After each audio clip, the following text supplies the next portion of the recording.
I'm going to start to make a skid plate today. We're on a bit of a squeeze. As of the time of recording, we're going on our next trip in about 3 weeks. And I need to have the skid plate ready before that. So I don't have a lot of time off, so I'm trying to work on it on the weekends together with Emma and take care of all the other stuff. And we had some problems with the electrical circuit of the motorcycle, so I hope I can make it. We did already make a cardboard prototype, which is, by the way, really good to do if you plan on making a skid plate or anything. This one went really easy with us too. We just went under the motorcycle and put parts of cardboard on the frame where we wanted it, and this is only the underside. And I think I'll weld this together, cut it, weld it together, and then take it from there on where I want extra protection for the sides of the engine.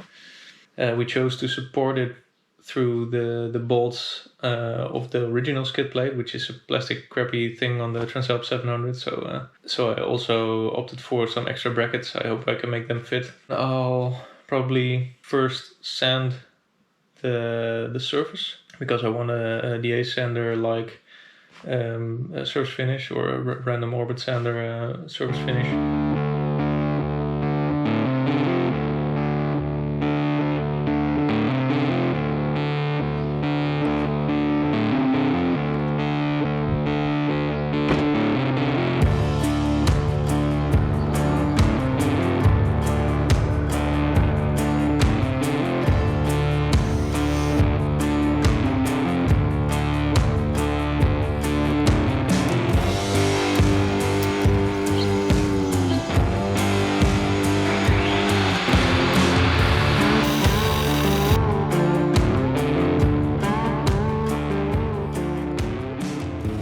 Right now I already have the plates cut. I need to file the edges so they can be welded. They're really rough right now, and if you try to weld without cleaning the edges, it will just look like shit. Then I'll tack weld them together and try if I can make them fit, and if I can get the angles right, because I can still bend them a little bit.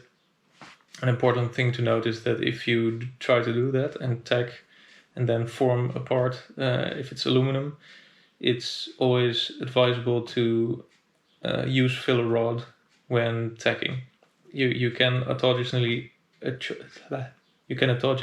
weld aluminum and it will stick, but if you try to move it or bend it a little bit, it will just break. So you can start all over again, and also try to make the fit up as smooth and flush as possible, so it's really close together. That makes welding so much easier, and it makes the skid plate structurally a lot better. Let's get on to, well, probably filing the edges at the moment. I hope I can weld a little today.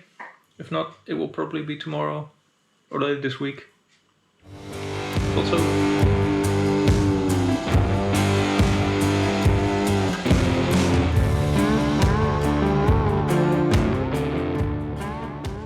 day 2 of skid plate manufacturing.